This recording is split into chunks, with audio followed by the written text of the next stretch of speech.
Hi, this is George Rollin, and I want to talk to you about developing your air. And the first thing that you need to understand is that air is the platform uh, on which your trumpet playing rests. It's the support, it's the foundation. Uh, you'll never play a note without air, and you'll never play a quality note with incorrect air. And air is not a mystery. Uh, we breathe every day. What we do when we play trumpet is we breathe in to the fullest as opposed to just a normal breath. Now, a lot of young trumpet players, when they start out, they're so focused on their lips that they take a normal inhalation and then they allow their lips by tightening and loosening to move them up and down from note to note to note.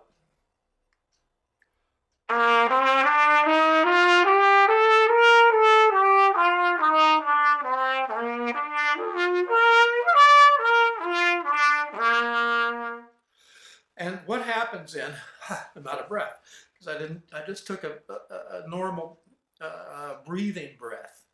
All right, and then when I played, I used my lips to tighten up against the air.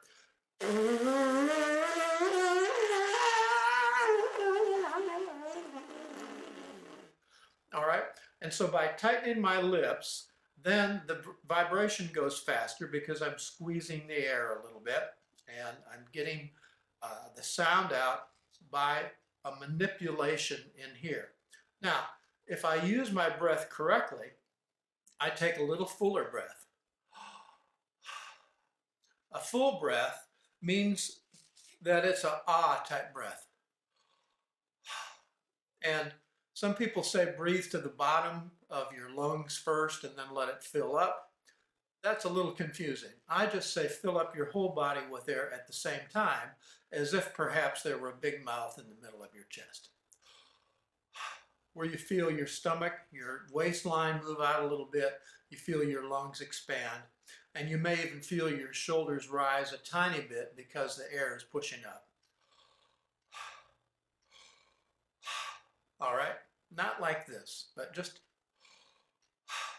Now, if I take that same full breath and I play that same scale that I played a second ago, I'll be able to sit my sound on that air and release the air because there's a quantity of it there, and my lips won't have to work so hard. They won't have to manipulate 95% of the sound. Maybe they'll just be doing it 70% or 50%. So let's listen.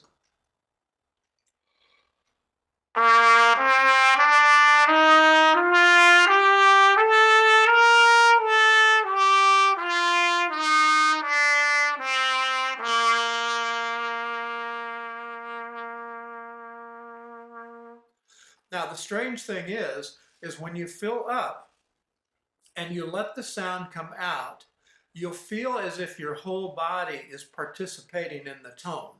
In other words, not only is the trumpet vibrating and your lips vibrating and the air vibrating inside the trumpet, but you'll feel like your whole body is vibrating, and it creates a connection between your mind, your body, and the sound. And you'll realize that with just subtle movements of your air, you can have a great effect on what comes out the horn.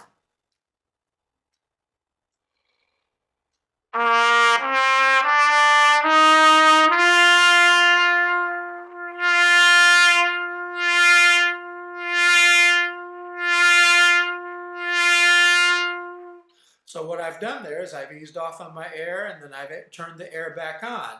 And because I've kept my lips in the same position and relaxing, not resisting, the note has gone louder and then softer. So that's one of the main things we use air for, is to go from soft to loud. The other thing we can do, though, is we can send a message down to our lips. Lips stay pretty much in the same position. Don't give when that air starts to add, and keep the same distance apart. Keep the same distance here. Don't let them open up. Don't let them go in the cup. Just kind of stay the same and watch what happens when I add the air on.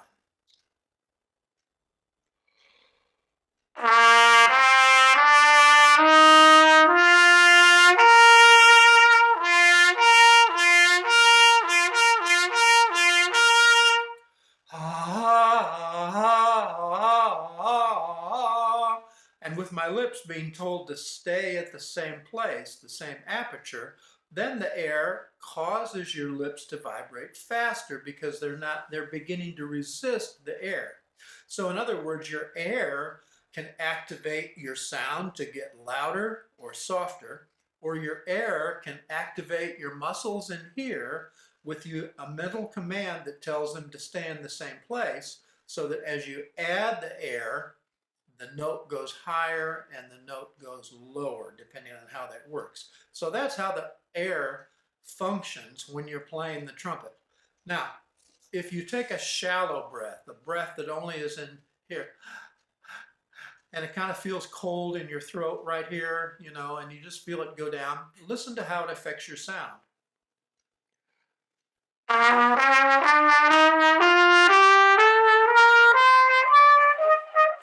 right, you hear it sounds very thin, it sounds very immature, it doesn't have a lot of overtones to it, it sounds kind of like a beginner player.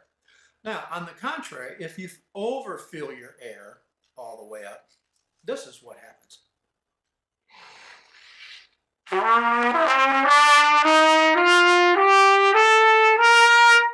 It has that forced quality to it because there's so much power there that you actually end up trying to hold it back. And when you do, it puts a clamp on your chops and on the muscles. And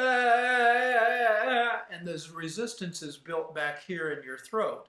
And you get that choked sound. So that's what happens when you have too little air or way too much air. So how do you decide how much air is right for what you're about to play? Some people say only take the amount of air in that you're going to expel in the phrase that's coming up. Well, I somewhat understand that, and I've done that in the past for myself, but to me, it's always comfortable to know where my full point is, not my extra full, not my super full, just where my full point is. That's it, right about there. And I know that with that amount of air inside me, I can go a pretty long time.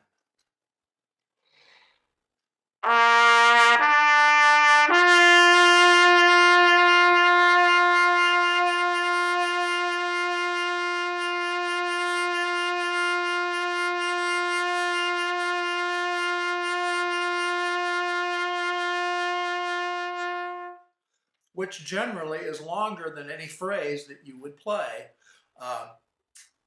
unless you're doing a solo where you want to excite the audience by going further than they think you can go. But most of the time, that length, 20 or 30 seconds is about a very long phrase. Most of the time, it'll be shorter than that.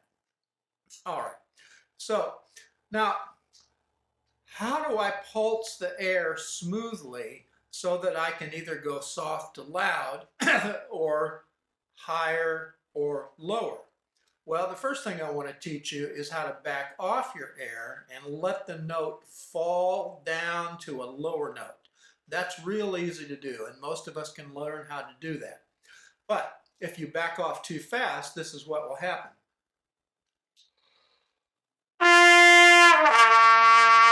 Did you hear that sigh? Ha, ha, ha, ha.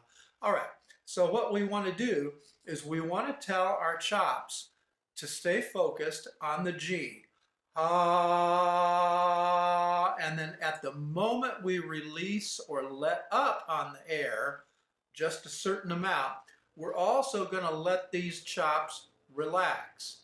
Now, most of the time when we add air, our chops will automatically tense up to resist the air. But also on the opposite side of things, when we go to a lower note, most of the time our chops want to keep that same firmness, and they fail to fall down, and then we think of it and we get that sound.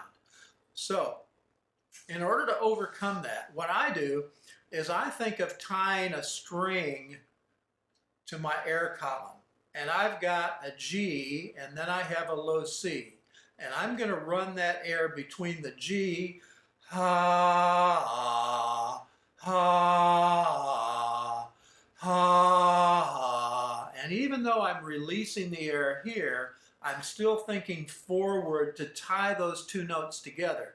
In fact, if I see them on the page, a G and a C, I might envision them as being right next to each other, G and C, where they're touching and there's no break between them.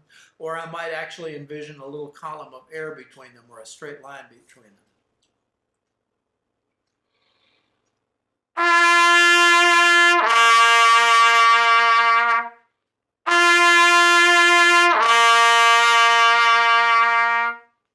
So we want to tie the notes together.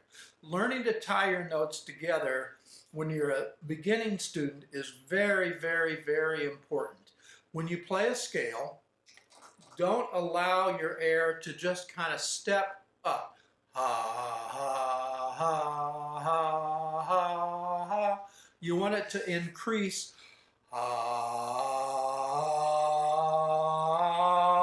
In a linear fashion so it doesn't bounce.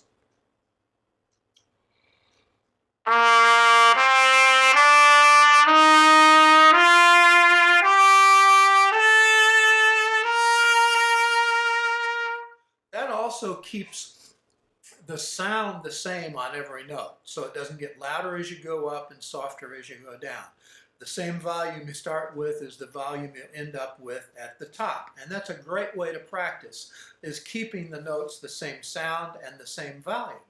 The next thing I want to say about air is air will fill up parts of your body. It fills up your lungs, it fills up through your throat, it fills up in your mouth. And when you play the low C,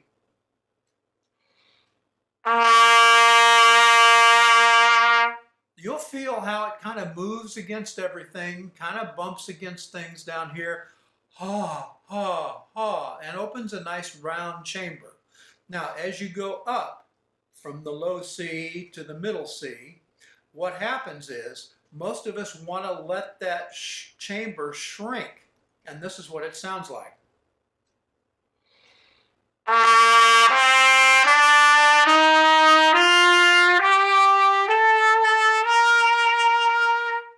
The reason is because we're getting tension in here as we go up, instead of letting the only tension be where the air hits the front of your face.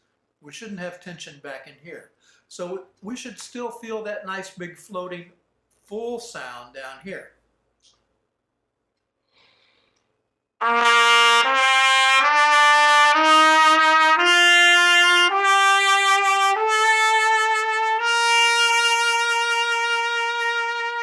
So it feels just as full on the middle C as it did on the low C. Now those are just a few tips for you when you're thinking about breathing, when you're thinking about going up and down. This can just be part one of learning how to use your air and what your air does for you, what it doesn't do for you, and how you can simply control it without really overthinking it. You'll get the feeling of yourself becoming part of the instrument. So the trumpet and you are one big instrument that creates the sound, and this area through here is what supports everything, and it should always keep flowing forward. It should never be bouncing like this unless there's a reason, which we'll talk about in further lessons. All right.